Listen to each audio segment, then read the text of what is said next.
Okay.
It's time to start again.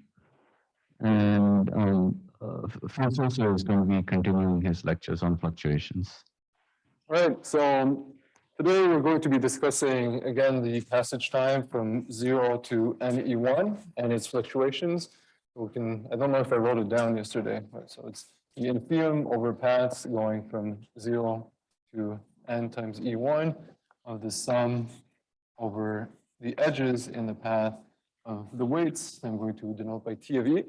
And I told you yesterday that if we assume, for example, that we have enough moments, say 2 moments for the weights, this is not necessary, but just as a condition, what we know in general for the variance is we know that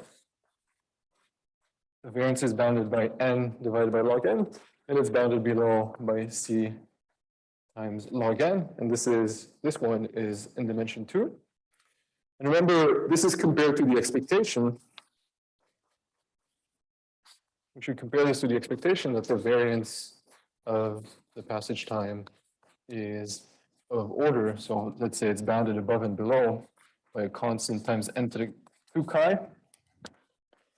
Another constant times n to the 2 chi, where here chi is dimension dependent, but it's supposed to be less than 1. And for d is equal to 2, it's expected to be equal to 1/3. Okay? So today, we're going to look at this upper bound. So today, we talk about variance upper bounds.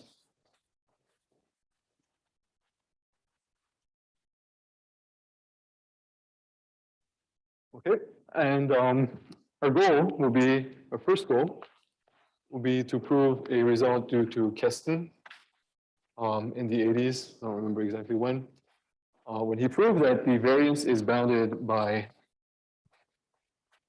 n, so constant times n. So this is the order that we would get if we were looking at a sum of independent ID random variables. And it makes sense that the passage time would involve about n steps. You know, it would involve at least n steps, but would involve order of n steps. And then along a fixed path, we have independent random variables. So in that case, we would get a variance of n. Of course, if you were taking an infimum, that makes the problem nonlinear and much more complicated. And we know, or we expect in the end, that this will actually change the order of the variance. But perhaps the first step That's the step that Krishnan took, would be to just actually get a bound of constant order times n. Okay, so both for Krishnan's theorem and also all known results, actually both for the upper and lower bound, but especially the upper bounds that I'm going to discuss, they involve three main ingredients.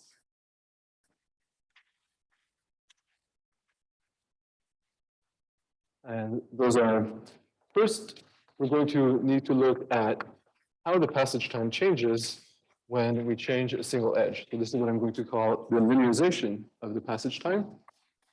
And this means we want to know what t, and here I'm going to think of t as a function of a fixed weight, and then, so this is a fixed weight of a given edge. And then, as a function of the collection of weights for all other edges.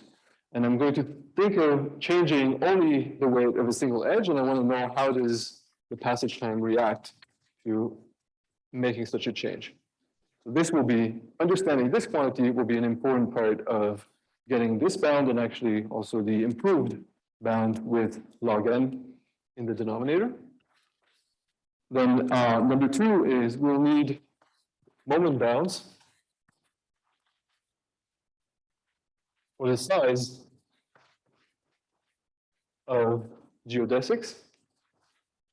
So I very casually said that when we look at the sum, when we look, sorry, at the definition of the passage time from 0 to any one, we'd expect this to contain, we expect any geodesic, any path that's relevant to this minimization to be of order roughly n. And so that's something that we will want to quantify, and quantifying this will be part of getting a result.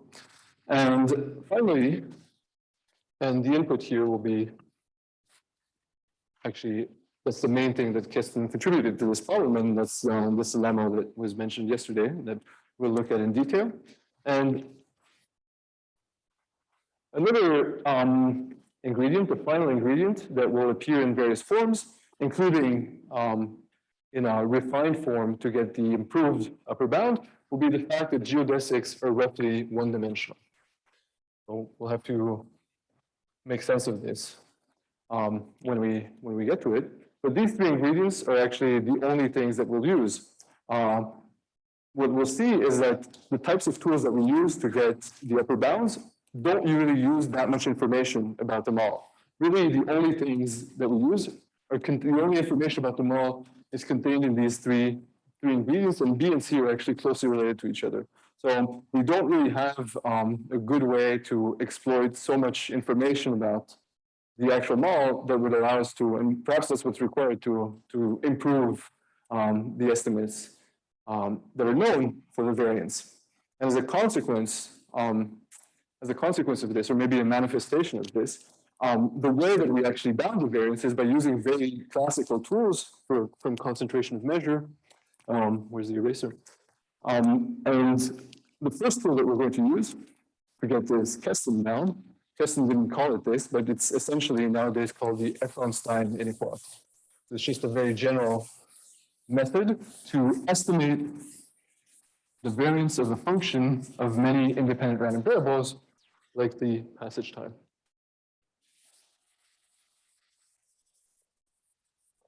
Okay, so the main tool is the Efron Stein bound.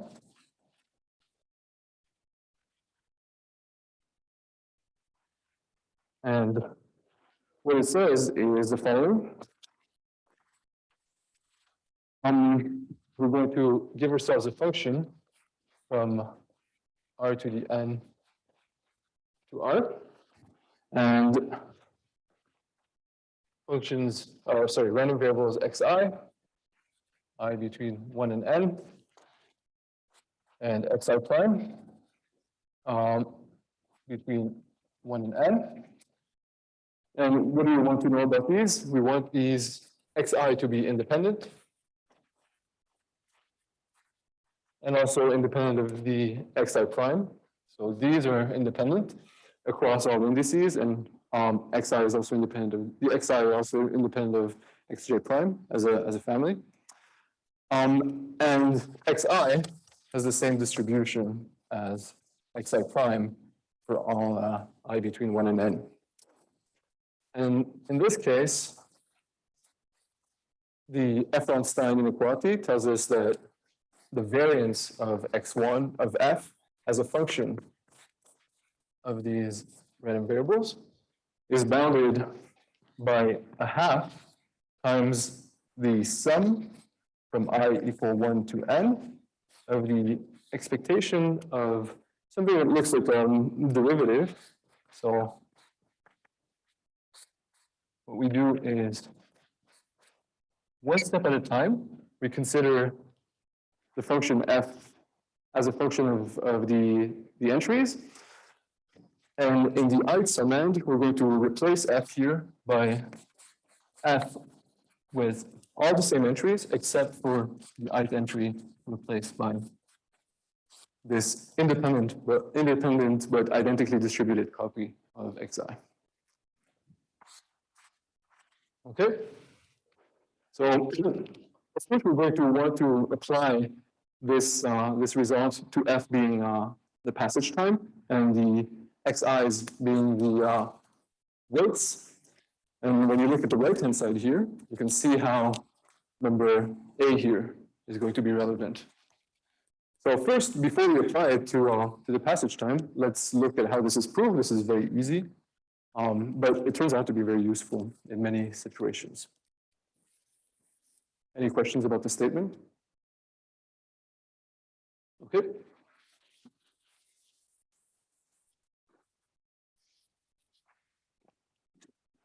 All right, so we're going to think about successively revealing f as a function of the entries. So for that, let's introduce some filtration.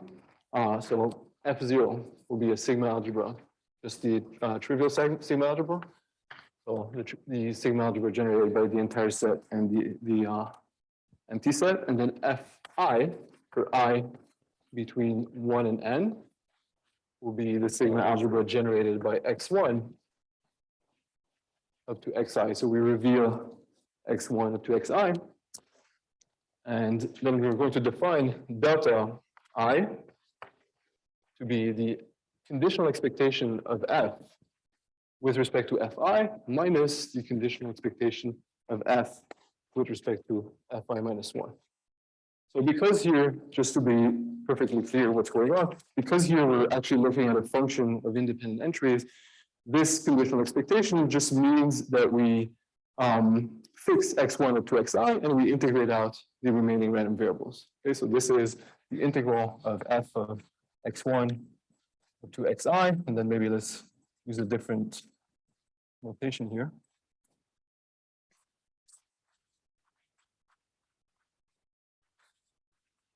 Okay, so this is our definition for delta I.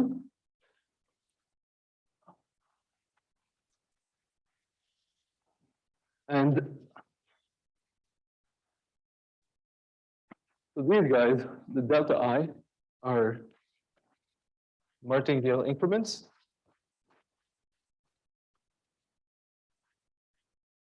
So in particular, because they're Martingale increments, they're uncorrelated, right? So that means that when we look at the variance of our function, the variance of the random variable, we can write it as a sum of the variances of these increments, right? Okay, so this is equal, actually, to the sum I equal 1 to n of the expectation of delta I squared. Is this okay for everyone? Okay, so now let's just rewrite this delta I to bring it into a form like what we have on the right side here. So delta I is, we can write as f minus the expectation of f integrating out the ith variable with respect to fi minus 1. So if I look at this here in this first expression, this first conditional expectation, I reveal x1 up to xi, and I integrate out the remaining random variables. Out here, I reveal x1 up to xi minus 1, and I integrate the remaining random variables. So the difference between this one and this one is that in this one, we reveal everything, including xi minus 1, and in this one, we've integrated one more of the variables. Okay, so we can write this delta I as f minus integrate one more of the random variables, fi minus 1. That's okay? Okay, so does delta I depend on fi minus 1 or on fi? does delta I depend on fi minus 1? What does that mean? So Is delta I measurable with respect to fi minus 1 or only? so it's with only with respect to fi because it still depends on xi.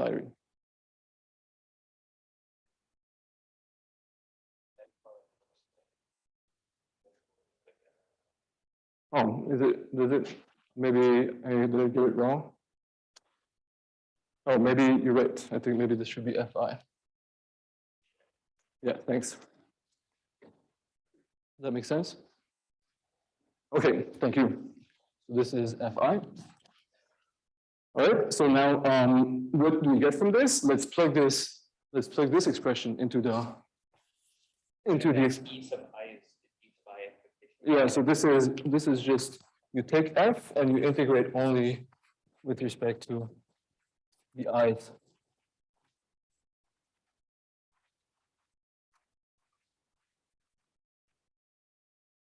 Okay.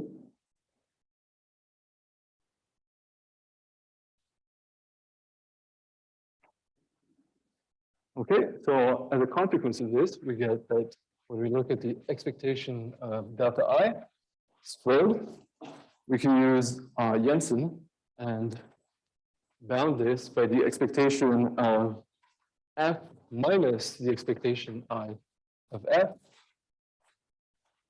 squared. Is that okay? So this is by Hanson's inequality. Okay, so now let's take this and so far what we've proved is that the variance of f can be bounded by the sum I equal 1 to n of these partial variances, f minus expectation I f squared. And now if you want to write this to rewrite this to match this form here, we can just use a general fact, which is that for any random variable, if you want to know the variance of x, so here this is the variance. We can think of this as the, integrating two steps as the partial variance of f with respect to with respect to the ith entry.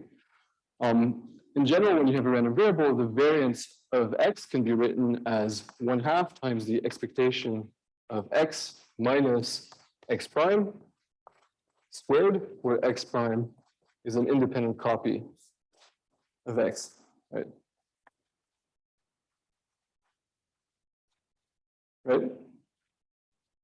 And so that's the remaining ingredient that allows us to rewrite this side, the final right side here, into this form.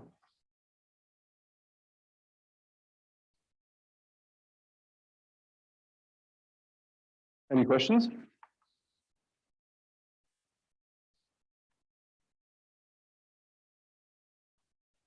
Okay, so let's formally apply this Efron Stein to the passage time. I'm saying formally because I don't want to worry about the fact that n here is potentially, the way we proved it is n was finite, but I'll leave it to you. Maybe I'll put this as an exercise to extend this if necessary.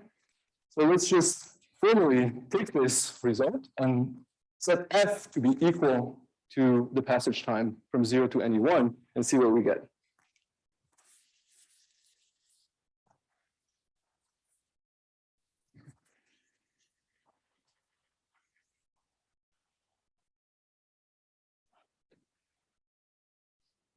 So we want to apply with with f equal to the passage time. So again, there's a little difficulty here because in this case, n is infinite. So maybe I'll leave this as an exercise. I know I haven't written down an exercise sheet yet, but there'll be many exercises in this lecture. I guess I'll collect all of them into a sheet that we'll be discussing on Friday. So let's apply this. Let's not worry about this, and let's just assume that everything works as expected and apply this with f equal to the passage time. And then the Efron Stein inequality would tell us that the variance of t is bounded by 1/2. And now the sum, remember, was over the random variables, right? The random variables that are the input of t. For the passage time, those random variables are indexed by the edges. Okay? So this is the sum over edges.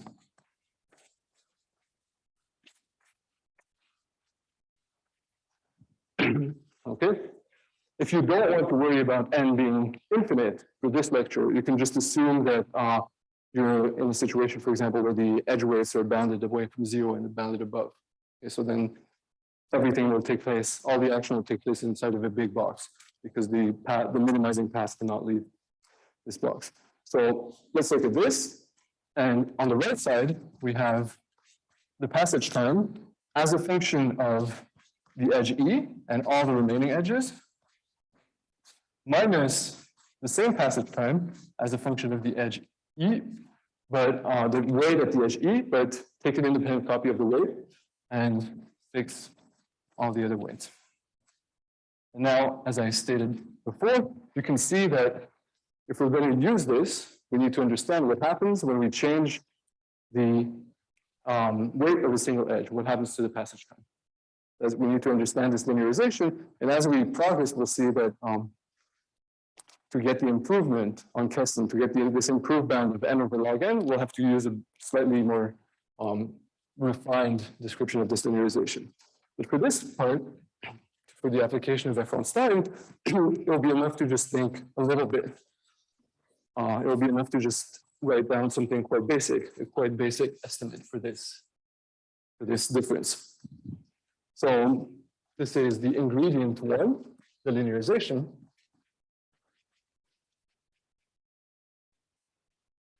Let's examine what happens when I plug in for a given edge E. So maybe this is 0, and this is NE1, and I'm examining a fixed edge E, and I want to know what happens when I change the passage time from, say, S, some value S less than T, and I change it, say, upwards to T.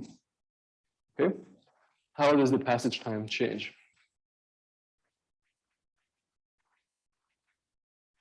And the claim is that I can bound this above by T minus S. I guess I don't need this plus because I'm assuming that T is bigger than S, times the indicator. Let me give myself some room here. Times the indicator that the edge E is in a geodesic, or is actually in every geodesic from 0 to NE1 in the configuration where the edge weight at E is equal to S. Okay, so let's write what I just said.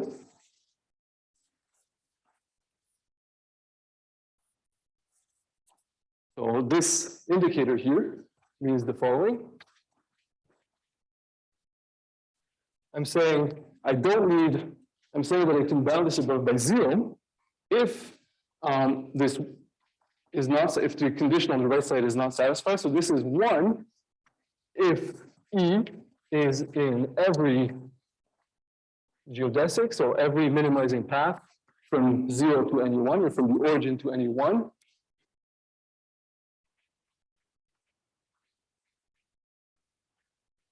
In the configuration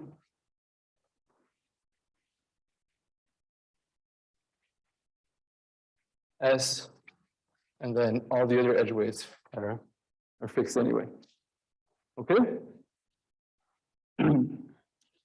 So why is this true? The first observation is just thinking about why we have this indicator. Let's draw a picture.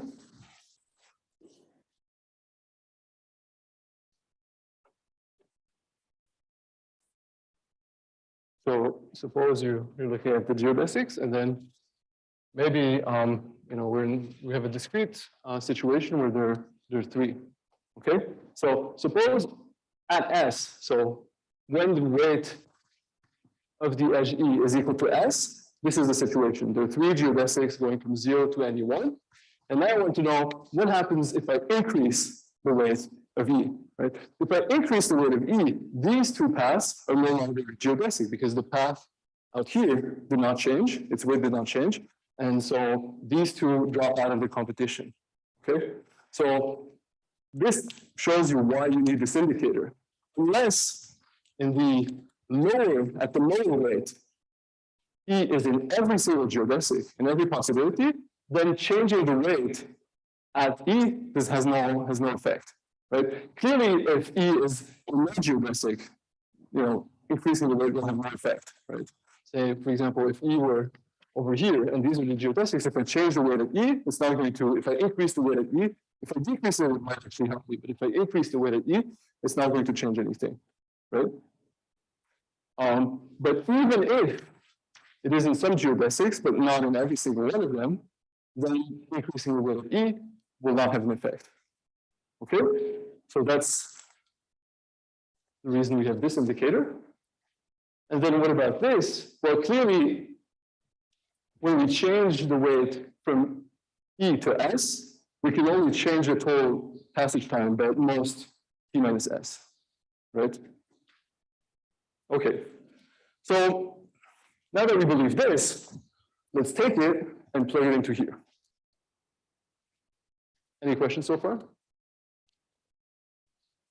Okay, so let's use this result. So we now have that the variance of the passage time is bounded by 1/2 times the sum over the edges of the expectation of this T. Okay, already let me start by, before reproducing what we have over here, let me examine what happens when I actually plug in this linearization. So let me look at TE minus TE prime, TE complement squared. Okay, so I want to be able to clearly use this result. So I'm going to split this expectation into two possibilities that have the same mass in the sample space. I can assume that TE is bigger than TE prime, right? Because the opposite situation is just the complementary situation is exactly analogous. So I'm just going to bound this by twice the expectation of TE complement minus TE prime E complement. And here we have a square. I'm going to add the condition, maybe let's just write it like this, that TE is bigger than TE prime.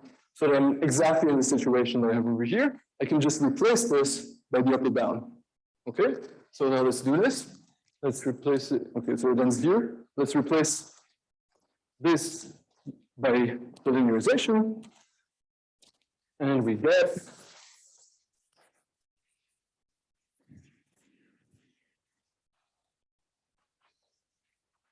that the variance of T is bounded, the 1/2, I guess, cancels with a 2. And so we have a sum over E of the expectation of TE minus TE prime squared, indicator that E is in the intersection of all geodesics between 0 and any 1. And then I'm going to drop the indicator that TE is bigger than TE prime. Okay. Or I guess I can just leave it for now for one final step, so I can get rid of the E prime. TE is bigger than TE prime. Okay. Yep. On a very technical level, this two might be problems when the two are equal, but then you have zero. Yeah. Okay, so what do we do now? Let me just use this condition here to drop this minus t prime. And the reason why it's actually so very important to drop it in this situation, we could have managed it otherwise, is we want to avoid using any minus. We want to decouple this from this indicator. Okay, so let me first do it, and then once it's done, I think things will be clearer. So I'm dropping this minus t prime. I get t squared, and then E is in the intersection of all geodesics, like this. Okay, so now we have two quantities, t squared. So this by itself, if we didn't have the indicator, that wouldn't be so good, because then we'd be summing over potentially either infinitely many or actually, order n to the d edges. So we really need to keep this indicator around. On the other hand, it would be much easier, life would be much easier for us if we're able to separate this TE and this indicator. And that's the reason why I really want to have TE here, because if you remember this indicator, what does it say? This indicator refers to the configuration at the lower value, right? And the lower value, for the lower value, S is equal to TE prime, which is independent, right? So in this indicator, we don't have TE, right? The edge weight TE has disappeared, right? Because inside this, so this is actually a function of TE prime. So that's really nice, because then we have two independent quantities, right? We can just write an equality, a product. We'll have the probability that E is in the edge, is in the intersection of all geodesics, and something that will be a constant, because we assume that we have a second moment. So this is equal. This is something to watch out for also later on. When things get more complicated, we may have some uglier functions over here. So we have E, and then we have the expectation of T squared. Since there's no way we're accessing the correct constant anyway, this is okay, this is finite. And what's left is really just the probability that E is in the intersection of all geodesics between 0 and any one. Okay? Any questions so far? So if we summarize what we've obtained, we found that the variance is bounded by this, a constant times the sum of these probabilities. But if we just apply, what's it called, Fubini's theorem, we can rewrite this sum of probabilities as a sum of expectations of indicators, and we can move the sum inside, and we find that the variance is bounded by a constant times the expected size of the intersection of all geodesics. And now we see why ingredient B, moment bounds for the size of geodesics, is important. So this we would expect that this is bounded by n, right? A possible situation where it would be bounded by n is if you put a lower bound and upper bound on the edges, then the size of the size. So let me actually write. I think I've made this remark before. So if we assume that TE is bounded between A and B, and A here is positive, then the size of the geodesic between 0 and any one, or the size of the intersection of all geodesics, would be also bounded by B over A, I guess, times N. This, I guess, I'll leave you to think about this. It's fairly easy. But in general, we don't want to assume this. We want to allow for the possibility that the edge weights are arbitrarily close to 0 and also possibly very large. So we need an estimate for this expectation, and we want an estimate of order n so that we get a variance bound of order n. Yes? Would this be smaller than linear? It would be smaller than linear.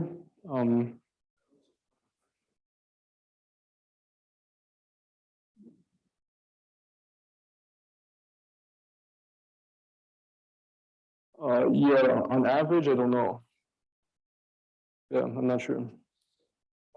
There's a result that says when that happens, which must be in the discrete case. that that expectation is still linear. All right, so thanks for that. So now let's look at our ingredient 2 and see what we can actually prove about this expectation.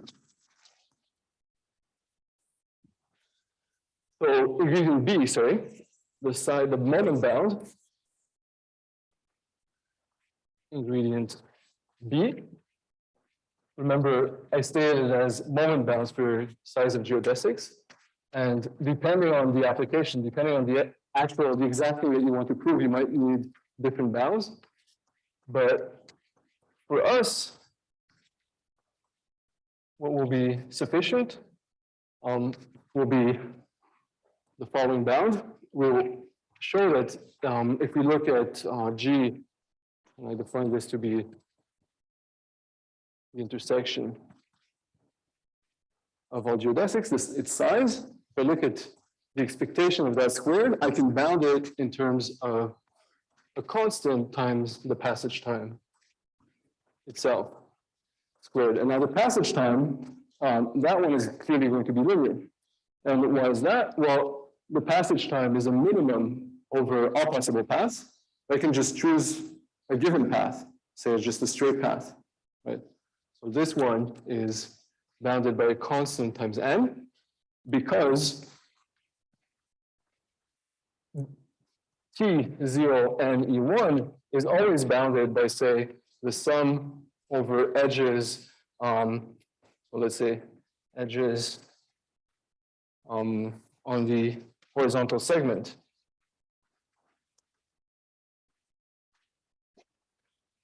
On the horizontal segment 0 and E1. So it's just, let me draw it, but I think it's pretty clear what I'm saying here. You just take all these edges, the edge between 0, 0 and 1, 0, 1, 0 and 2, 0, all the way up to NE1. Okay, so along this path, we have some edge weights, but they're independent. And so this is a sum of independent random variables, right? So whatever they are, if we sum n independent variables, we're going to get something up over n. Wouldn't you get something of order n squared if you don't subtract the mean? Okay, so maybe I'm clear. So this is what I want to say, right? So this is what I want, right? I'm clear T is bounded by constant times n, so T squared will be bound by constant times n squared, but I'm looking at the second moment, right? If I have the second moment and I plug it into here, it gets square rooted, right? Is this okay? All right, so let's see. Okay, so let me just write what I said. If we assume this result, we're done. So assuming star, we now have that the variance of T is bounded by a constant times the expectation of G, but that's bounded by a constant times the expectation of G squared to the 1/2 power. So this is Jensen or whatever you call this inequality. And that we're saying, according to star, is bounded by the passage time itself, and the passage time is dominated by this sum of ID random variables, so we get what we wanted.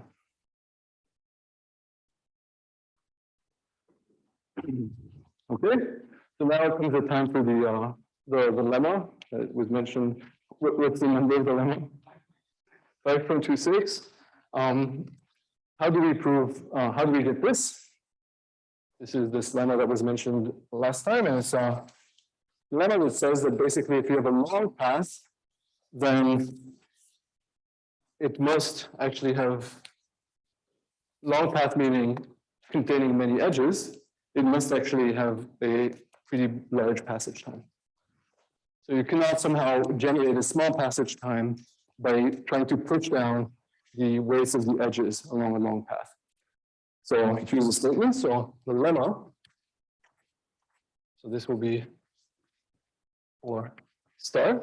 And this is this lemma from Keston in aspects of first passage percolation that is extremely important and is an interesting blocking argument using, I guess exponential decay of in subcritical percolation of the cluster volume rate. Yeah. Sorry? What do you meant to say decay? Decay? No, I mean it's a block argument that uses exponential decay of the cluster volume, I guess, below PT or P.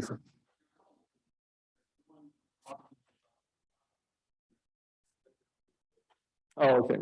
All right. So let's state it. So the probability that there exists a self-avoiding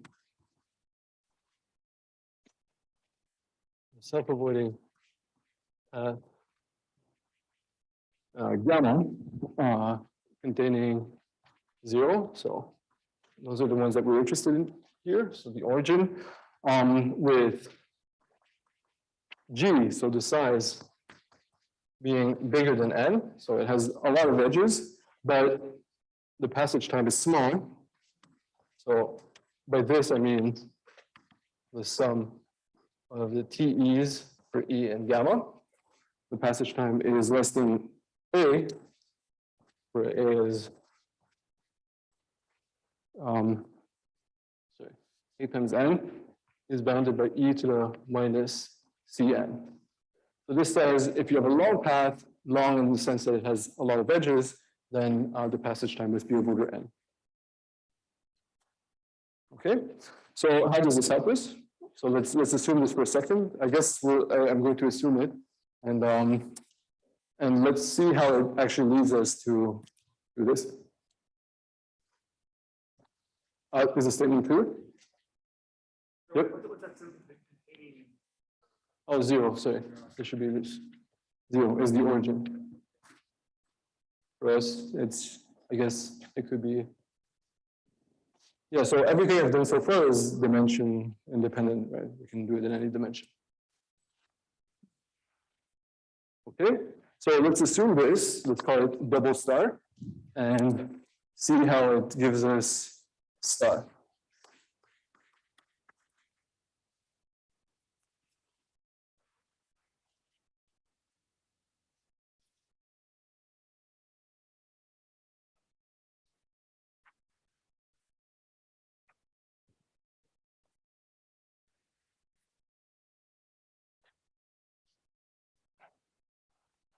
Okay, so let's see how double star.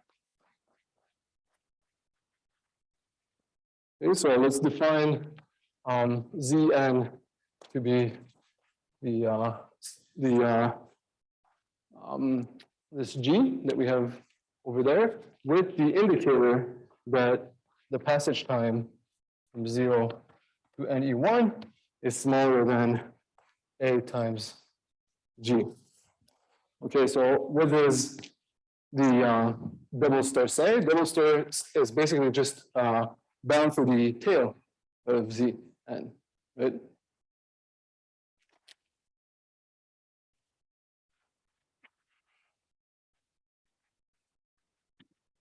Okay, so now how does this help us? Well, remember what we want to do is we want to bound the size of G in terms of T. And this will allow us to bound the complementary event. So when is G a good bound for T? Well, that's when T is basically of the order of the number of edges, right? Does that make sense? Okay, so if we start with expectation of G squared, we can split this as usual into two possibilities. Either we're less than this or we're bigger than that. Where either G can be bounded in terms of T or it cannot. And if it cannot, then we're dealing with Zn. Okay, so let's say G squared, and this is T is bigger than A times G, or the complementary event, which is that T is less than A times G. Right? So now,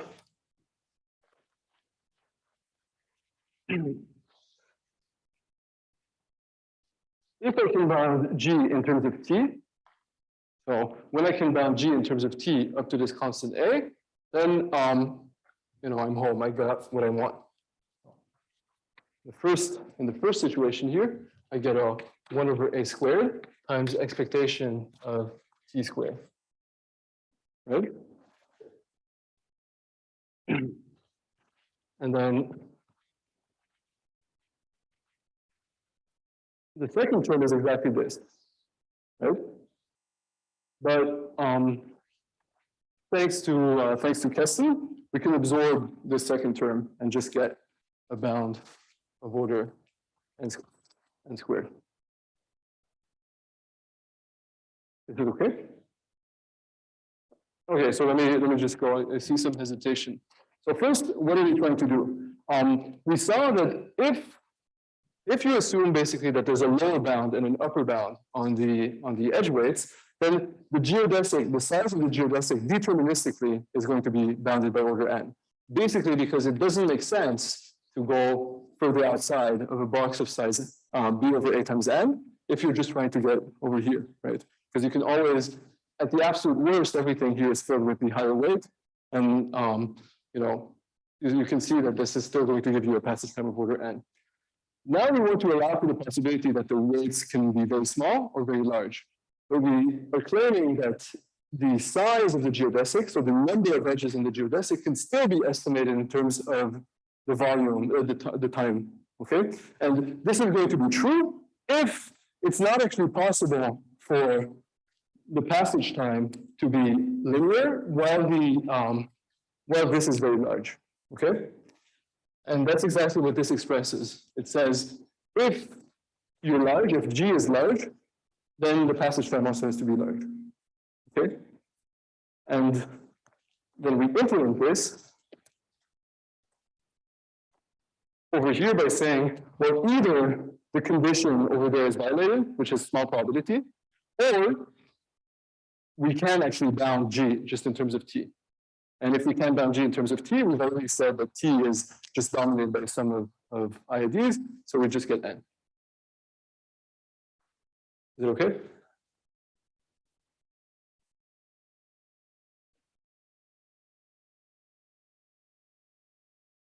Okay, so we have proved now that the variance is bounded by N. Let me just summarize the 3 ingredients that went into the proof, because those ingredients will just come back in a slightly, or the 2 ingredients that went into the proof, because those 2 ingredients will just come back again and again.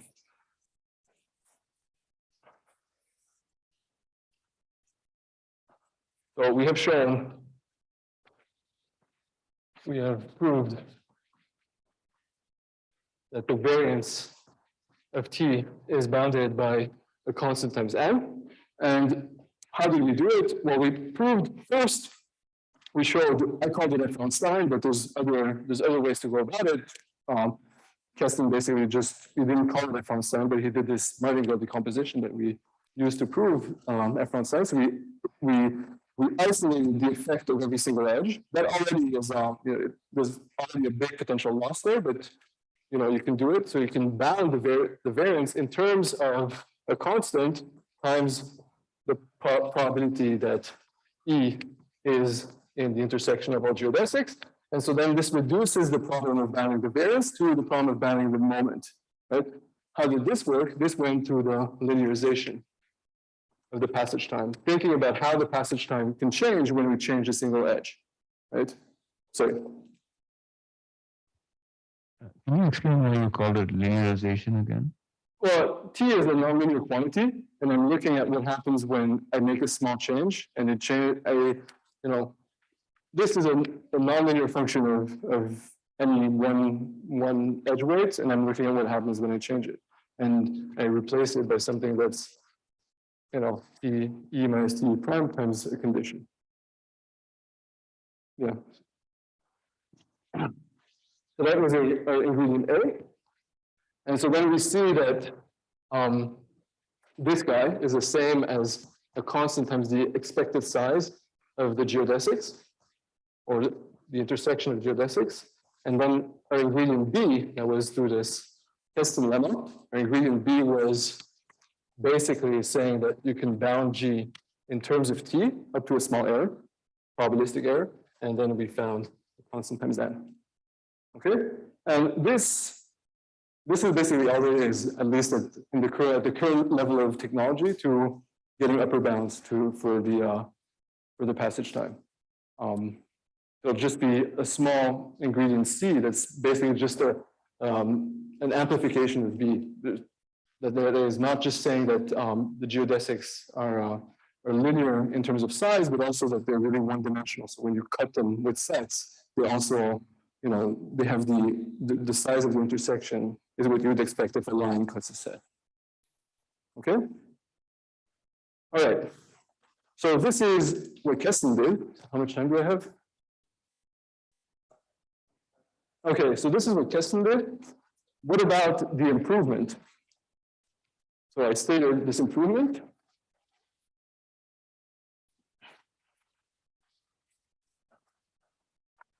So this was originally due to Beniamini, Talagrand, and Efron. So they looked at the case where we have, I like to call it Bernoulli edge weights, but just in uniform, the edge weight distribution is uniform on two values, two atoms A and B.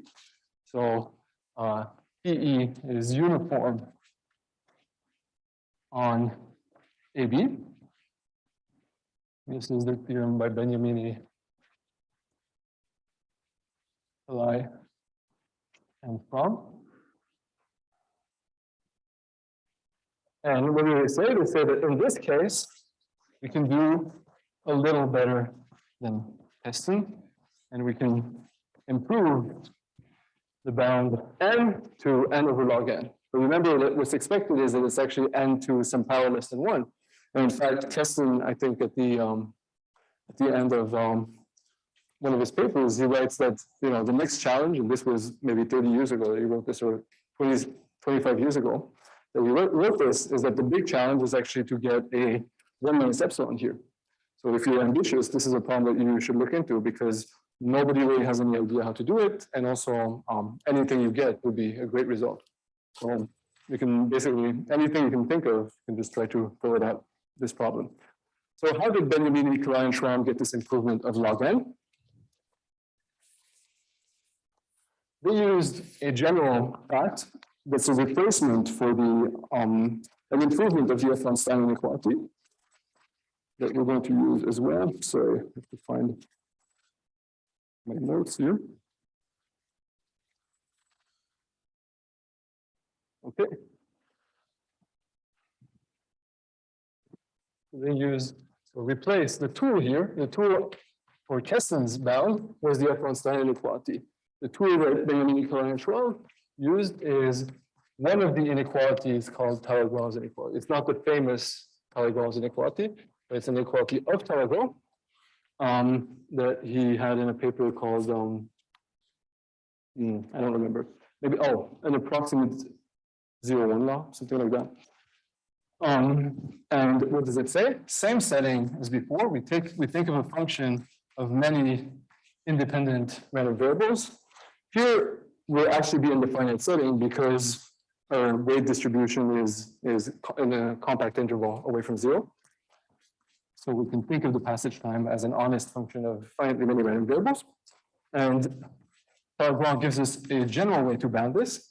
And what is it? He says that the variance of f is bounded by a sum where the denominator looks very similar to the Efron Stein inequality. He says, take the vector x. So here, I guess I should say that x is a Bernoulli vector. So this is x is equal to x1 up to xn, and each of these takes the values plus or minus 1, and the measure is uniform over all possible values. So we look at f of x minus f of xi, where xi is the vector that's identical to x, except that the I-coordinate is flipped. And this is squared. So this, if you think about it, is basically the same up to a constant than taking the difference between f of x and f of x, but where you replace the I-coordinate by an independent copy. But there's an improvement here. So there's a denominator that is potentially large, and that's what these guys here exploited. So we have 1 plus the logarithm of the difference between f of x minus f of xi, measured in the L2 norm, divided by f of x minus f of xi, measured in the L1 norm. Okay, so let me just clarify some of the notation here that I talked about verbally. First, x superscript I is the vector where we flip the I coordinate. So if I look at x, which is x1 up to xn, remember these are plus minus 1. So I can look at xi. This one is equal to x1, but then in the ith coordinate, I have minus xi. So this is the ith coordinate.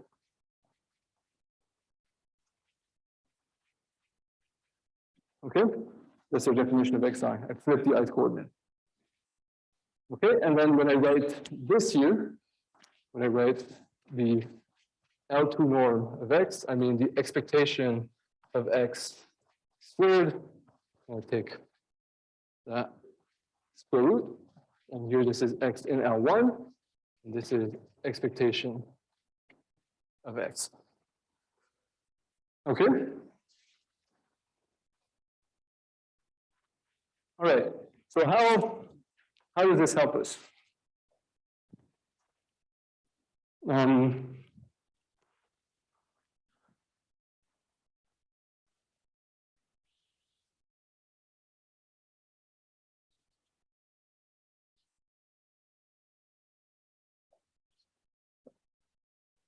So how can the factor log of f of x minus f of xi help?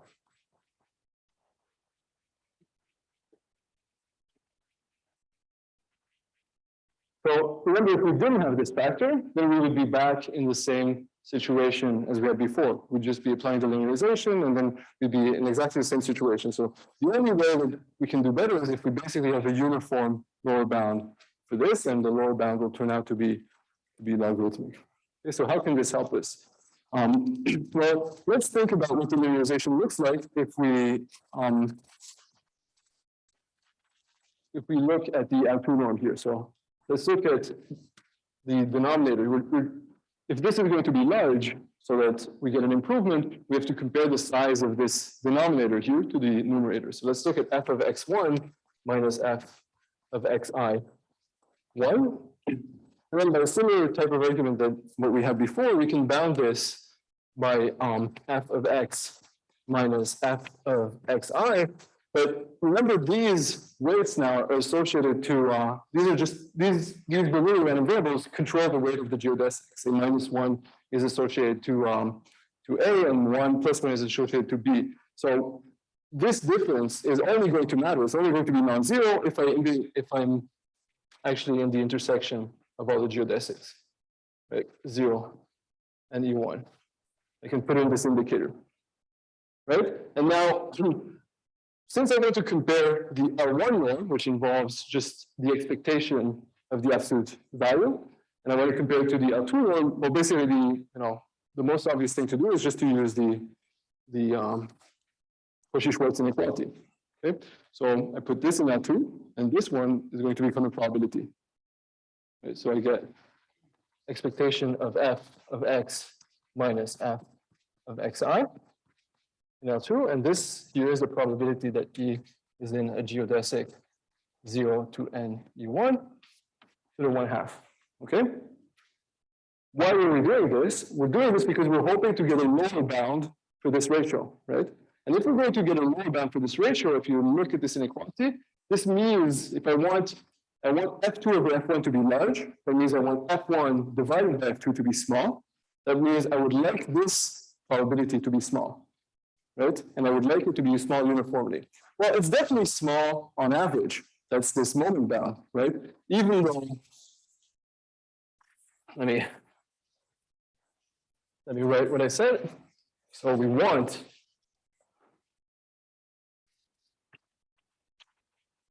the probability of E being in a geodesic. We want this to be small and preferably of order n to the minus c uniformly, which would be great. If we had that, then we would be done, right? Then we would have a lower bound of log n here, and we'd be back in the situation of that we already dealt with. Okay, so what's an indication that this might be true? Well, we already know that this sum here, probability E is in Geo 0 and E1. We already know that this sum is equal to the volume of the intersection of all geodesics, and this is of order Cn, right? On the other hand, this sum here, this sum has order n to the d terms. Yep. Union of all geodesics or intersection? No, it was interesting. Remember that we have this picture. If you're actually in a situation where you can have more than one, then if there is a geodesic that doesn't go through E, then changing the weight at that point, changing it upward, is actually moves you to this other place. Okay, so here we have order n to the d terms. And why is it order n to the d? Well, that's again because of this the fact that we're concentrating on two possibilities. So actually, you can check that the only places the geodesic can be is in a large box of size b over a to the n, right? Okay, so we have a lot of terms and n to the d terms, and they sum to something that's less than n. Okay, so if all these terms were more or less the same, and if you just guess based on a picture, you'd say, well, the probability goes through here and here, it should be roughly the same, maybe. Okay, so if all these terms were the same, that would indicate that the probability that E is in a geodesic from 0 to NE1 would be of order n to the minus d plus 1, right? That would be consistent with this inequality. Of course, it's only consistent with it. It's actually not really the case that this is uniformly true. Why is that?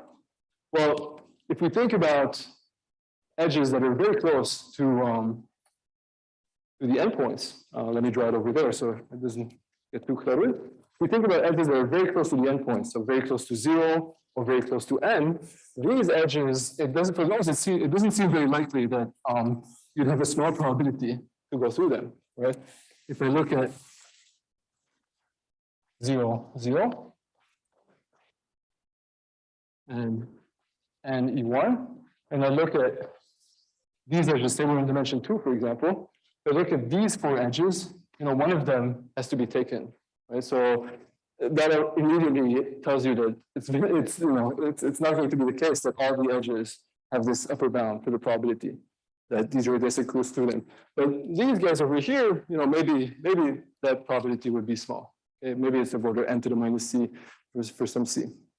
So one of the problems to make this, and that's what Benjamin and Schwann faced, one of the problems to make this strategy work, and here strategy just means plugging this problem straight into this inequality, is that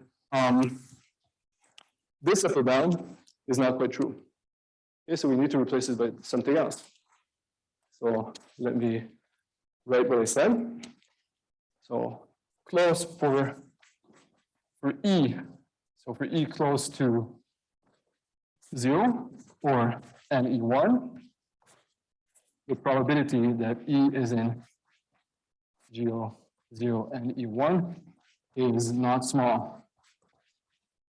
But if you really want to do the most naive possible thing, which is to get a uniform lower bound for this and then apply the same thing we did, then you would need this to be true for every single edge, right? Because you can't allow this to be variable. what we've actually computed is the sum of these guys. Right? Is not small. So the solution,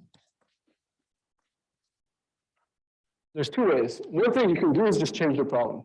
Okay, so there is one observation that I guess Jeff Steif made, and it's in these notes by Jeff Steif and Christophe Garbon, is that if we change the problem, and instead of asking for the first passage time between 0, 0 and any one, we ask for the first passage time across, like in one direction across the cylinder. So we ask for the minimum passage time among all paths with winding number 1 in one direction on a torus.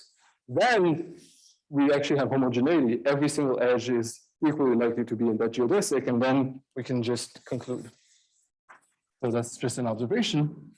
So, so one possibility is to change the problem.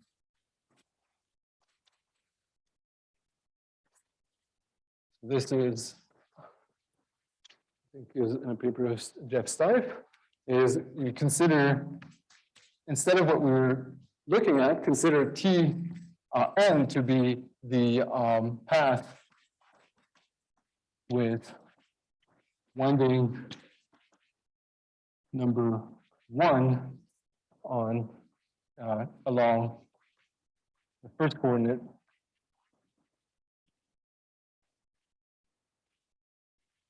of a torus. So say, for example, in 2 dimensions, you have a torus like this, when these arrows mean I'm identifying the size. Then you can look at the path that has winding number 1. So it goes around once in this direction. And we want, among all the possibilities, the one that has minimum weight. For this function, there's no longer, this is delocalized now, as physicists would say, there's no longer any anchoring point, right? There's no longer this problem that the edges very close to the origin or very close to the endpoint have a special role. Every edge is the same. But if every edge is the same, we can go back to our observation over here that they sum to n, but there are n to the d of them. So every edge must have probability n to the minus d plus 1. Actually, it's in this case, it's an identity up to a constant. And in that case, we can just plug it in and get the result. So that's one solution, but maybe usually we don't like, well, we try to avoid changing the problem when it's possible. And so what Benjamin, Colin, and Schwann did is they average. How much time do I have? Okay. All right, so I guess we can at least explain this.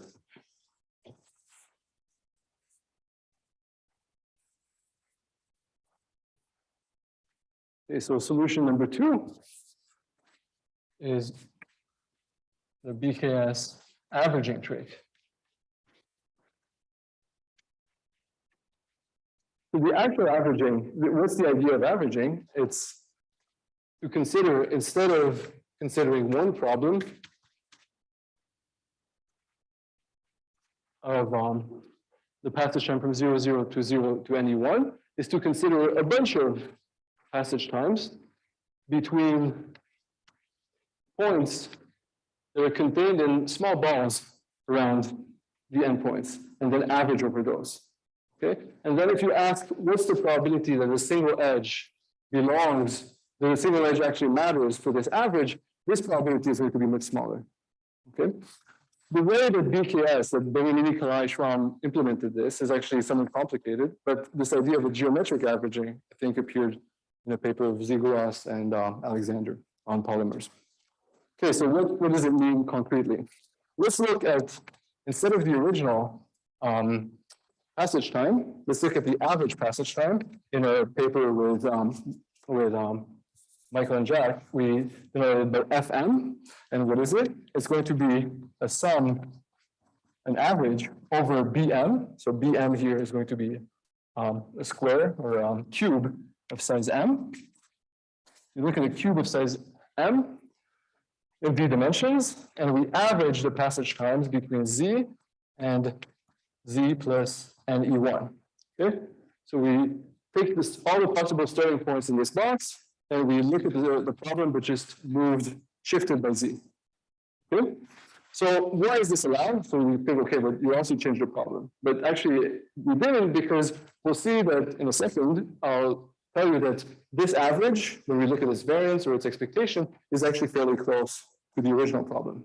Close enough that we can replace our problem of estimating the variance by the problem of estimating the variance of this guy. And this actually I'll leave as an exercise. I'll put it on the worksheet or whatever. So this is Lemma, or yeah, I guess Lemma. That will be an exercise.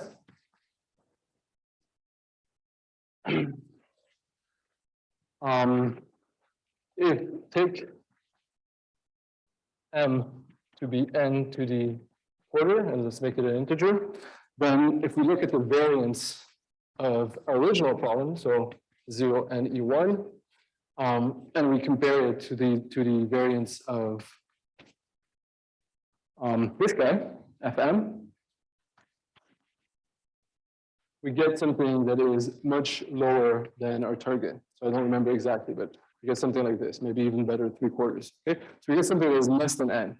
So that means that when we want to, if we're just trying to show that this guy is less than n over log n, it's enough to show that this guy is less than n over log n. And what we've gained, remember, why are we doing this? We're trying to avoid this problem that the edges that are here or here have too large an influence on the size of this guy. Okay? So now, all right, but in practice, how do we implement this? We don't actually want, okay, so we don't actually want, eventually we will not want to restrict ourselves to the case of Bernoulli weights. So instead of using the Talagrand inequality, we're going to use a different tool, a third tool. So we saw Efron Stein and show you the Talagrand inequality. Maybe I'll put the Talagrand inequality on the worksheet too, because BKS found a nice proof of this. We'll use a third tool that was developed by Philippe and Sabornitsky. Actually, Sabornitsky is at Cornell. So I know him, even though I'd never met him then, I see him every week now. So that's a piece of trivia. Okay, so we need a third, we're going to use a third inequality that also works very well in this Bernoulli case, but can be extended, and that will work very well with this averaging. So again, same setting. Say we are looking at a function from Rn into R, and f is a function of IID random variables. So f of x1 up to xn, and these guys are IID. Then the variance of the function f, this is what we want. And then there's an extra factor that will help us get to our result eventually. It's a log factor, so that looks good. And we have a sum over I of the expectation of delta I of f. Maybe I'll just write it as delta I to match our notation from before. We're saying that this is bounded by a constant times the sum, or maybe it's actually just the sum of expectation of f of x minus expectation of f of x prime squared. Okay? All right. So here the delta I, you have to, no, I can go on. Okay. Sorry? Yeah, the square is inside. All right. And here delta is as before, it's expectation of fi minus expectation of fi minus 1. Okay. So do I have 5 minutes or? Okay, so let's assume this inequality. So at this point, I think this is maybe 4. We've already had triple star. So let's assume 4. And this guy. And finish the proof or discuss how the proof might go. I guess I'll repeat this at the beginning of the next lecture. So for the proof is in a couple of steps. Number 1, let's look at the right side here. The right side, let me call this right-hand side. The right-hand side, the right-hand side, because we're working with Bernoulli rates, let's look at Bernoulli rates to simplify our lives. The right-hand side is just going to be bounded by the size of the geodesic, and that one is bounded by B over A times N. Okay, so the right-hand side, no problem. And then we're going to use we're going to try to estimate these guys here with F being equal to the average FM. Okay, so we look at expectation of delta I FM, and we just take, we use the triangle inequality and Hanson, and we replace this by 1 over, sorry, we just use the triangle inequality first. We replace this by 1 over Bm times the sum over Z and Bm. That's because that's what the average is. If you look over there. And then we have delta I applied to T between Z and Z plus N E1.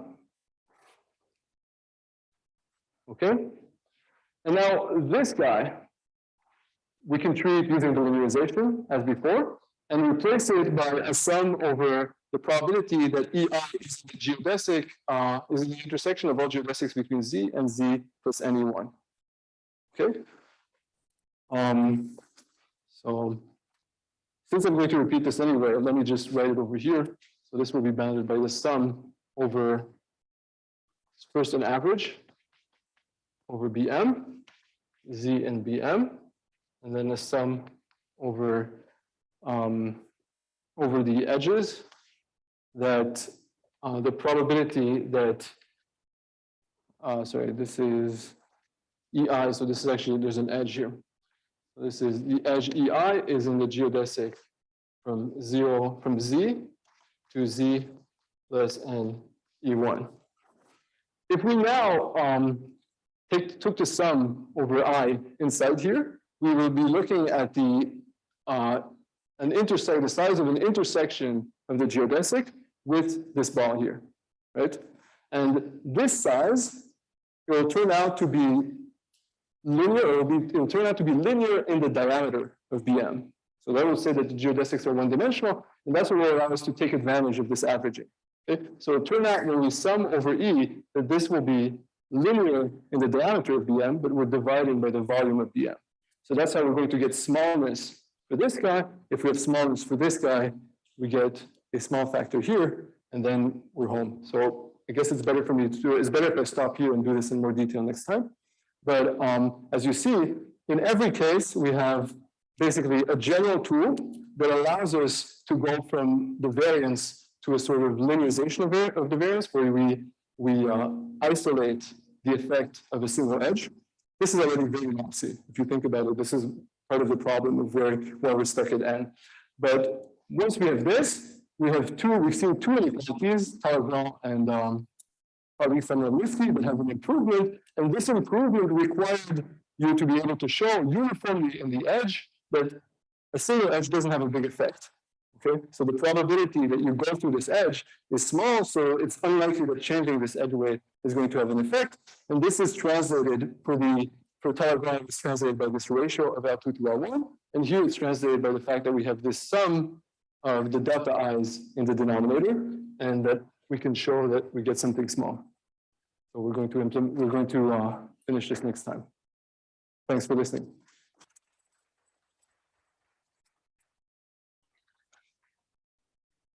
Any questions? All right, thank you.